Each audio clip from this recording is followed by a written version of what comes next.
Meyer Habib, bonjour. Bonjour. Vous êtes député UDI des Français de l'étranger de la 8e circonscription. Merci d'être avec nous ce matin. On va bien sûr parler de cette manifestation à Paris. On va aussi parler de la situation en Israël. Il y a eu hier la visite de Laurent Fabius, le ministre des Affaires étrangères, qui s'est entretenu avec Benyamin Netanyahou sur la bande de Gaza. Plus de 350 Palestiniens qui ont été tués, des milliers de blessés. Une situation humanitaire désastreuse, c'est ce que nous disait tout à l'heure une employée de Médecins sans frontières.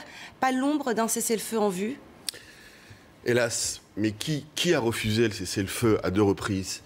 Qui prend des enfants comme bouclier humain?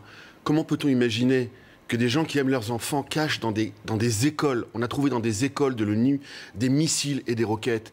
Qui est responsable de cette situation?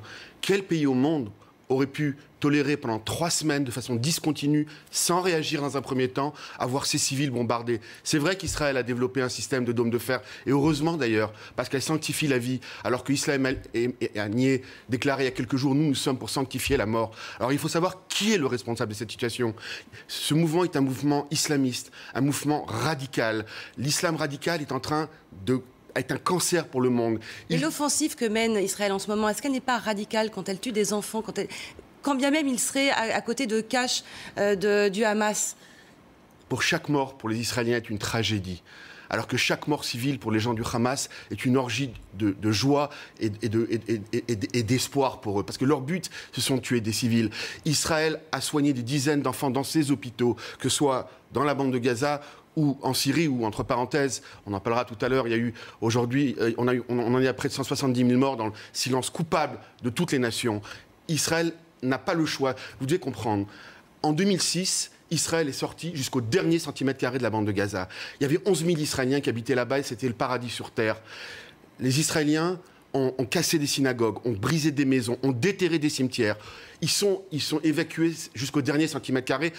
On pensait avoir la paix, ils pensaient avoir la paix. Mais là, il n'y a pas de conflit. On est en 2014, et la situation est clairement très grave. Ça fait une dizaine de jours que ça dure, ça va s'intensifier. Benyamin Netanyahou n'entend pas ce que demande, par exemple, Laurent Fabius, à savoir, ne serait-ce qu'un cessez-le-feu, une trêve pour laisser passer des humanitaires. Alors, il y a eu des trêves, et je pense que si jamais il y a eu encore une trêve hier de quelques heures pour laisser passer, évidemment, des convois humanitaires. Mais à peine, et honnêtement, les images qu'on voit, y compris les images de mort d'enfants, est une tragédie pour tout le monde. Nous sommes tous pères de famille, c'est des images terribles. Mais quel choix à Israël?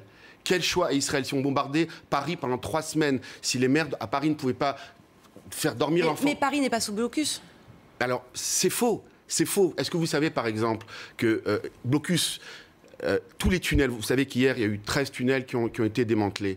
C'est ce qui explique l'offensive terrestre. Hein, c'est ce que si jamais Israël n'avait pas un blocus pour essayer de contrôler, mais ce n'est pas au niveau de la nourriture, par exemple. Vous savez, le taux d'obésité des femmes de Gaza est le numéro 3 au monde et 7 au niveau des hommes. Le problème, c'est que les Israéliens sont obligés de contrôler ce qui se passe. Vous avez bien vu avec le bateau Klaus C qui est arrivé, qui était bourré de missiles d'Iran pour toucher des civils. Aujourd'hui, c'est des civils conventionnels. Demain, ce sera des armes chimiques et non conventionnelles. On voit bien, mais si vous me permettez, c'est important. On voit bien ce qui est en train de passer tout près au nord d'Israël. Ça fait 3 ans, une guerre a fait 170 000 morts. Avant-hier uniquement, vendredi. Vous savez combien il y a eu de morts? 270 en une journée. Il n'y a même pas eu une phrase dans les journaux là-dessus. Pourquoi? C'est le problème que l'on a. Les chrétiens d'Orient sont massacrés. Ils sont massacrés à travers le monde. Des églises entières sont brûlées en Irak. Ça n'intéresse personne. Et c'est importé chez nous. On en parlera tout à l'heure. C'est pour ça qu'aujourd'hui, Israël n'a hélas pas le choix. Et le seul responsable de cette situation qui est tragique, parce qu'il y a des morts et c'est tragique d'avoir des morts, et des enfants morts, ça fait mal à tout le monde, y compris aux Israéliens. C'est le Hamas qui est un mouvement islamiste qui veut détruire l'État d'Israël. Justement, vous parlez de ces Israéliens, il y a aussi cette gauche israélienne, celle qui dit que cette réponse militaire, cette offensive d'Israël, finalement, elle ne fait qu'accentuer l'insécurité des Israéliens. 90% des Israéliens soutiennent l'opération de Benjamin Netanyahou. Je représente aujourd'hui 150 000 Français qui habitent Israël. Ces Français sont de tous bords. J'ai des centaines de messages tous les jours. Je n'ai quasi eu aucun message de gens, parce qu'ils sont sous les bombes. Parce que quand vous serez sous les bombes, vous pourrez comprendre ce que vivent toutes ces familles. Et pendant 3 semaines, Netanyahou n'a pas réagi. Mieux, alors que sa droite poussait à intervenir, il a accepté à 2 reprises de cesser le feu. Pourquoi Hamas? Pourquoi? Vous voyez en Égypte ce qui s'est passé, entre parenthèses. En Égypte a fait des milliers de morts chez les frères musulmans qui sont pareil que le Hamas. Aujourd'hui, les Égyptiens, qui sont un pays arabe, disent qu'Israël a, entre guillemets, raison, parce que Israël ne peut pas une fois qu'ils sont rentrés dans la bande de Gaza, ils sont obligés de traiter la question. Il y a une ville sous terre avec des dizaines de tunnels qui sont faits pour bombarder des civils.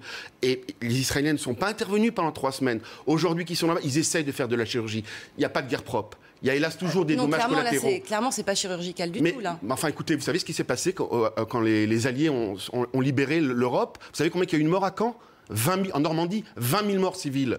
Alors, et vous savez combien qu'il y a, encore une fois, je répète parce que c'est important de le savoir, aujourd'hui dans tous ces pays où l'islamisme est en train de frapper, il y a des milliers, des dizaines, des centaines de milliers de morts. Est-ce que vous savez, madame, que 99% aujourd'hui des victimes au Proche-Orient sont dues à des guerres d'islamistes entre eux?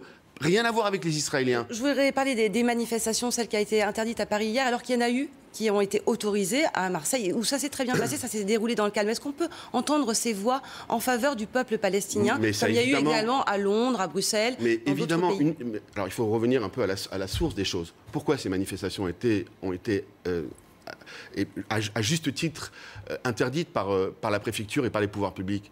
Parce qu'il y en a eu 2 auparavant. Et parce qu'à 2 reprises, il y a eu on n'a pas dit vive les Palestiniens et stop à Israël. On a dit mort aux Juifs. On a dit Hitler avait raison. On a rechargé des synagogues à 3 reprises. Donc il y a eu des précédents. Pour la première fois, simplement de l'aide au peuple palestinien, sans pour autant dire mort aux Juifs. Une manifestation qui prône l'aide aux Palestiniens, elle est légitime. Il n'y a pas de problème. Mais personne ne veut le mal des Palestiniens. C'est les Palestiniens eux-mêmes qui sont en train de sacrifier leur peuple. Pourquoi il n'y a pas de manifestation actuellement en Judée-Samarie, dans les territoires palestiniens?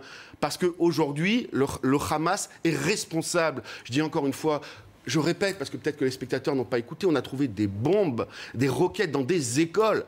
Dans des écoles, est-ce que c'est normal? Est-ce que quelqu'un qui peut vouloir la sécurité de ses enfants va accepter qu'on mette des bombes dans des écoles? Meyer Habib, on a bien entendu votre message. Merci d'être venu ce matin sur iTélé, député UDI des Français de l'étranger. Merci, alors qu'on le rappelle, l'offensive terrestre d'Israël sur la bande de Gaza s'intensifie. On y revient évidemment dans nos prochaines éditions.